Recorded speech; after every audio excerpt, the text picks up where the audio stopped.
नमस्कार, झारखंड समाचार में आप सबों का स्वागत है। आइए जानते हैं आज की ताजा खबरों को। इससे पहले आपने चैनल को सब्सक्राइब नहीं किया है तो प्लीज चैनल को सब्सक्राइब कर बेल आइकन को प्रेस कर दीजिए ताकि खबरों का अपडेट आपको मिलता रहे। आइए बढ़ते हैं खबरों की ओर। रांची के मोरहाबादी मैदान में हुए फुल ड्रेस रिहर्सल, एसएसपी और डीसी रहे मौजूद। स्वतंत्रता दिवस पर मोरहाबादी मैदान में आयोजित झंडा उत्तोलन समारोह की तैयारियों को लेकर उपायुक्त राहुल कुमार सिन्हा की अगुवाई में फुल ड्रेस रिहर्सल किया गया। फुल ड्रेस रिहर्सल के दौरान स्वतंत्रता दिवस को होने वाले कार्यक्रम को दोहराया गया। उपायुक्त राहुल कुमार सिन्हा एवं वरीय पुलिस अधीक्षक किशोर कौशल ने परेड की सलामी ली। उपायुक्त एवं वरीय पुलिस अधीक्षक द्वारा सभी पार्टियों को परेड से संबंधित आवश्यक दिशा निर्देश भी दिए गए। उपायुक्त एवं वरीय पुलिस अधीक्षक ने कार्यक्रम स्थल का मुआयना कर तैयारियों का जायजा लिया। इस दौरान उपायुक्त ने संबंधित अधिकारियों को ससमय पूरी तैयारी सुनिश्चित करने का निर्देश दिए हैं। हर घर तिरंगा अभियान को लेकर झारखंड राज्य में अब तक 45 लाख तिरंगा बांटे गए। 13 से 15 अगस्त तक देश भर में चलने वाले हर घर तिरंगा अभियान को लेकर झारखंड राज्य में करीब 45 लाख तिरंगा का वितरण किया गया। इसमें से 20 लाख तिरंगा भारत सरकार से खरीदा गया। शेष तिरंगा झंडा का इंतजाम जेएसएलपीएस और विभिन्न सार्वजनिक क्षेत्र के उपकरणों और उद्योगों की सहायता से किया गया है। जेएसएलपीएस ने 8 लाख और टाटा स्टील ने 5 लाख तिरंगा राज्य सरकार को सौंपा है। वहीं सीसीएल ने 1.25 करोड़ रुपए अभियान के लिए राज्य सरकार को मुहैया कराया है। उपायुक्तों के माध्यम से राज्य सरकार ने तिरंगे का निःशुल्क वितरण कराया है।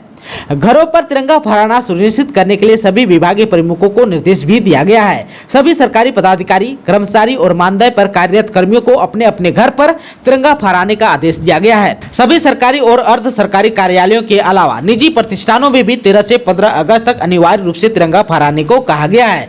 तिरंगा फहराने के अलावा राज्य सरकार द्वारा लोगों को तिरंगे के साथ सेल्फी लगाने के लिए भी प्रेरित किया जाए। कला, संस्कृति, खेल कूद एवं युवा कार्य विभाग ने सभी उपायुक्तों को इससे संबंधित निर्देश दिया है। कहा है कि संस्कृति मंत्रालय की वेबसाइट www.harghar-tiranga.com पर नागरिकों को झंडे के साथ सेल्फी अपलोड करना सुनिश्चित करने के लिए प्रचार प्रसार करें। उपायुक्तों को नागरिकों को सोशल मीडिया के ऑफिशियल हैशटैग हर घर तिरंगा का उपयोग करने के लिए भी प्रोत्साहित करने का निर्देश दिया गया। आयोग में सुनवाई हुई पूरी, 18 के बाद होगा अब फैसला। सीएम के ऑफिस ऑफ प्रॉफिट मामले में चुनाव आयोग अब 18 अगस्त के बाद फैसला सुनाएगा। माइनिंग लीज आवंटन मामले में घिरे सीएम हेमंत सोरेन की ओर से वकीलों की टीम ने शुक्रवार को चुनाव आयोग के समक्ष अपनी लंबी दलील पेश की। वकीलों ने कहा कि माइनिंग लीज मामले में सीएम ने जनप्रतिनिधि कानून 1951 की धारा 9A का उल्लंघन नहीं किया है और ऐसे में उनकी सदस्यता समाप्त नहीं की जा सकती। अब जो है दोनों पक्षों की ओर से दलील पूरी हो चुकी है। सुनवाई के बाद सीएम की ओर से पेश चुनाव आयोग के पूर्व विधिक सलाहकार एसके महेंद्र रत्ता ने कहा कि हमने अपनी ओर से बहस पूरी कर ली है। चुनाव आयोग ने 18 अगस्त को दोनों पक्षों को लिखित बयान दाखिल करने को कहा है। इसके बाद जो है इस मामले में आयोग फैसला सुनाएगा। इधर जो है भाजपा ने दलील दी है कि माइनिंग लीज का आवंटन अपने नाम से कराकर सीएम ने जनप्रतिनिधि कानून का उल्लंघन किया है और ऐसे में उनकी सदस्यता समाप्त होनी चाहिए। वहीं बसंत सोरेन की सदस्यता रद्द करने के मामले में दिल्ली निर्वाचन आयोग में शुक्रवार को सुनवाई नहीं हो सकी। अब जो है इस मामले में आयोग ने 22 अगस्त को तारीख तय की है। राज्य में मानसून सक्रिय, 16 अगस्त तक पूरे राज्य में होती रहेगी बारिश। राज्य में मानसून सक्रिय है, यह आगे भी जारी रहेगा। 16 अगस्त तक पूरे राज्य में बारिश होती रहेगी। इसके बाद थोड़ी राहत मिल सकती है। 3 दिनों में पूरे राज्य में करीब 70 मिलीमीटर की बारिश हुई। इसके बाद भी राज्य में सामान्य से करीब 40% कम बारिश रह गई है। 3 दिन पहले यह 49% के आसपास थी। लगातार बारिश होने से किसानों को राहत मिली है। वह अगले 1 सप्ताह तक रोपा कर सकते हैं। राजधानी में 3 दिनों में 140 मिलीमीटर और पिछले 24 घंटे में 54 मिलीमीटर बारिश हुई। सबसे अधिक करीब 120 मिलीमीटर बारिश रामगढ़ में हुई है। राज्य में 15 अगस्त तक मानसून सक्रिय रहेगा। इसके असर से कहीं कहीं तेज बारिश भी हो सकती है। इसे लेकर मौसम केंद्र ने अलर्ट भी जारी किया है। आप सबको बता दूं कि बंगाल की खाड़ी में एक निम्न दबाव का क्षेत्र बन रहा है। इसका असर झारखंड में रहेगा। इसके असर से आज यानी कि 13 अगस्त को राज्य के पश्चिमी यानी कि पलामू प्रमंडल के कई हिस्सों तथा मध्य भाग यानी कि रांची, बोकारो, गुमला, हजारीबाग, खूंटी तथा रामगढ़ में कहीं कहीं भारी बारिश हो सकती है। 14 अगस्त को राज्य के दक्षिणी यानी कि कोल्हान प्रमंडल तथा मध्य भागों में कहीं कहीं भारी बारिश संभव है। 16 अगस्त को भी राज्य में कहीं कहीं हल्के से मध्यम दर्जे की बारिश की संभावना है। 17 अगस्त को भी राज्य में करीब करीब सभी स्थानों पर हल्के से मध्यम दर्जे की बारिश की संभावना है। मौसम केंद्र के प्रभारी अभिषेक आनंद ने बताया कि मानसून टर्फ रांची से होकर गुजर रहा है। तटीय बंगाल में साइक्लोनिक सर्कुलेशन है, इसके चलते उत्तरी बंगाल की खाड़ी में निम्न दबाव बन सकता है। यह जो है अगले 24 घंटे में तेज हो जाएगा। इसके पश्चिमी दिशा में बढ़ने की संभावना है। आप सबको बता दूं कि 13 और 14 अगस्त को राज्य के करीब करीब सभी जिलों में हल्के से मध्यम दर्जे की बारिश हो सकती है।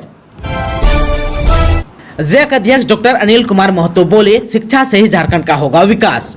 झारखंड अधिविद्य परिषद यानी कि जैक के अध्यक्ष डॉक्टर अनिल कुमार महतो ने कहा कि शिक्षा के क्षेत्र में झारखंड पिछड़ा प्रदेश के रूप में माना जाता है। सरकार यहां के लोगों के अनुरूप शिक्षा देने में विफल रही है। वह शुक्रवार को रांची जिले के बुंडू स्थित पंच परगड़ा किसान कॉलेज में एनसीसी और हिंदी विभाग के तत्वावधान में शहीदों के सम्मान में आयोजित आजादी के अमृत महोत्सव की पूर्व संध्या पर रंगारंग सांस्कृतिक कार्यक्रम में मुख्य अतिथि के रूप में बोल रहे थे। उन्होंने कहा कि 63% खनिज संपदा से भरा झारखंड शिक्षा के क्षेत्र में काफी पिछड़ा हुआ है। गांव और सुदूर देहात के छात्रों को शिक्षा से वंचित किया जा रहा है। शिक्षा के विकास से ही राज्य समाज समृद्ध होगा। रांची के डीसी ने की बैठक, कहा सभी घरों के लिए दिया जा रहा है निःशुल्क तिरंगा।